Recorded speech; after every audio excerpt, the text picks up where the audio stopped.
नमस्कार मित्रांनो, स्वागत आहे तुमचं शीतलच्या एका नवीन व्हिडिओमध्ये। तर आज मित्रांनो अशी रेसिपी घेऊन आली ना मी तुमच्यासाठी की आजपर्यंत यूट्यूबवर अशी रेसिपी तुम्हाला कोणच सांगितली नसेल। तर रेसिपी आहे शेवग्याच्या शेंगा कशा बनवायच्या। तर अशा मी शेवग्याच्या शेंगा आणल्या मार्केटमधून, जाड्या मस्त पाहून आणायच्या। तर मित्रांनो व्हिडिओच्या एंडपर्यंत थांबा, कारण व्हिडिओ लास्टपर्यंत पहा, कारण तुम्ही जर 3 पोळ्या खात असाल तर हे रेसिपी जर तुम्ही केली ना, हे भाजी, तर तुम्ही 5-6 पोळ्या खासाल। तर चला आता सुरुवात करू आपण मस्त भाजी बनवायसाठी। तर पहिले ना मी 2-3 कांदे मस्त बारीक कट केले आणि ते मस्त तव्यावर आता आपल्याला भाजून घ्यायचे आहेत मस्त तेल टाकून मस्त। आणि एक लसण गाठा घेतला मी, एक गाठा घेतला लसणाचा, तो पूर्ण काढला। आणि जिरं हे मस्त पूर्ण मिश्रण आपल्याला भाजून घ्यायचं आहे, मस्त खरपूस भाजायचं आहे बरं, कांदा कच्चा ठेवायचा नाही। आणि त्याच्यासाठी मेन म्हणजे शेंगदाणे बी आपल्याला चांगले भाजून घ्यायचे आहेत, शेंगदाणे बी मस्त खरपूस भाजून घ्यायचे आहेत। आणि मेन म्हणजे हे ना आपल्याला हे कांद्याची पेस्ट हे आपल्याला मिक्सरमधून काही काढण्याला लागत बरं, मस्त खस पाट्यावर वाटा लागते। तर हे पहा मी मस्त तुकडे करून घेतले आता शेंगाचे। तर शेंगा कधी बी आणायच्या असल्या ना मार्केटमधून तर जाड्या शेंगा आणायच्या।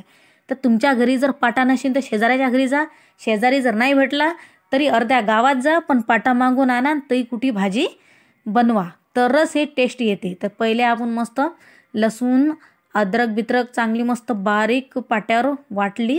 आता मस्त जरासा धनियाच्यात टाकतो मी, धनिया वाटून घ्यायचा मस्त बारीक। आणि मस्त बारीक वाटायला लागते बरं आपल्याला, ते काही घाई नाही वाटायला लागत, जाडं जटक नाही वाटायला लागत। हे पा बारीक वाटलं मस्त। आता शेंगदाणे मस्त बारीक वाटून घ्यायचे, या शेंगदाण्याचे टकर काही काढायला लागत है ना, तसेच शेंगदाणे वाटायचे, तेव्हाच तर टेस्ट 1 नंबर लागते माहिती आहे। अशी झणान भाजी होते का नाही, एकदम सनसन बिलकुल। तुम्ही ना 3 पोळ्या जर खात असाल तर डायरेक्ट 4-5 पोळ्या खासाल तुम्ही। तर चला मस्त आता कढई गरम केली, मस्त तेल बी गरम झालं आपलं, थोडंसं जिरं या तडक्यात टाकू आपण। त्याच्यात तर घेतलंच होतं आपण, फाट्यातनी वाटायला वाटणार नाही, पण तरी बी थोडंसं घेऊ। आणि आता जे आपण पेस्ट जे वाटली होती ना, कांदा लसण अद्रकची, ते याच्यात सोडून देऊ आपण है ना, कारण कांदा कापायची तर काही गरज नाही, पहिलेच आपण पेस्ट तयार केली। तर अशी पेस्ट करायची आणि मस्त लाल जरद बिलकुल होऊ द्यायची। हे पहा पूर्ण जे तेल असते का नाही ते पूर्ण सुटू द्यायचं या मसाल्याला। हां, 1 नंबर मस्त होऊ द्यायचं। हे पहा मी आहे ना मिरची पावडर टाकली, हळद टाकली, मसाला टाकला। तर मित्रांनो हे ना करायचं भुललंच होतं, म्हणून मी थोडंसं दाखवलं मी तुम्हाला। तर त्यानंतर मस्त आपण याच्यात एक टोमॅटो कापला मी, तो टोमॅटो टाकून द्यायचा मस्त, तो होऊ द्यायचा चांगला। टमाटर असं होऊ द्यायचं ना की ते दिसलं बी नाही पाहिजे आपल्याला की भाजीत आपलं टोमॅटो टाकलं म्हणून बा, आहे ना, असं टमाटर होऊ द्यायचं आपल्याला। नाहीतर मग काय फायदा, ते भाजीतनी टमाटर दिसतात ते वसवस भाजी दिसते, काही अर्थ नाही तशी भाजी करण्यात, आहे की नाही। भाजी अशी बनवली पाहिजे की खाणाऱ्यानं ना 3-4 पोळ्या शिल्लक खाल्ल्या पाहिजे। आता हे आहे आपला शेंगदाण्याचं कूट। तर हे शेंगदाण्याचं कूट व्यवस्थित होऊ द्यायला लागते चांगलं मस्त, थोडंसं तेलातनी होऊ द्यायचं हे कूट। आणि आता मस्त थोडंसं पाणी टाकायचं त्याच्यात, कारण हे जे पेस्ट आहे ना हे पूर्ण होऊन जाते, थोडीशी त्याच्यात शिजून जाते पाण्यातनी पाणी टाकलं की। आणि पाणी ना कधी बी भाजीतनी पाणी गरम पाणी टाकलं पाहिजे, आणि थोडंसं चवीनुसार नमक टाका। आणि आता हे जे शेंगा आहेत का नाही, हे आपण मस्त याला धुवून टाकून देऊ आपण त्याच्यात, आहे ना।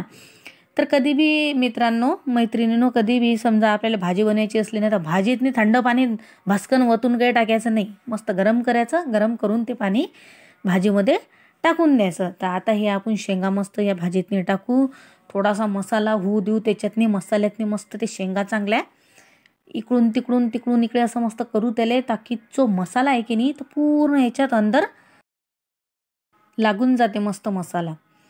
हे पहा मस्त व्यवस्थित त्याला बिलकुल इकडे तिकडे फिरवायचं आहे ना, ताकी पूर्ण मसाला याच्यात या शेंगातनी लागून जाते। तर थोडंसं याच्यातनी थोड्या वेळा आपण याच्यात झाकण वगैरे ठेवून देऊ, ताकी पूर्ण मसाला त्याच्यातनी जाणार आहे। आणि थोडासा वरून धनिया टाकून देऊ, मस्त धनिया बारीक कट करायचा आणि टाकून द्यायचा।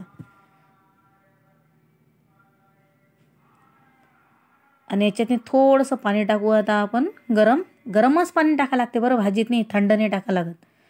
आणि आता मस्त इकडे तिकडे असं फिरवलं म्हणजे आता याच्यावर आपण झाकण ठेवून देऊ। तर मित्रांनो अशी भन्नाट भाजी होते ना, झणझणीत बिलकुल। निया डायरेक्ट बायकोले तुम्ही म्हणसान ना की बाई डबल पीठ चूर, डबल मला पोळ्या टाक, असे म्हणसान तुम्ही। तर हे बघा आता आपली शेवग्याची रेसिपी झाली तयार.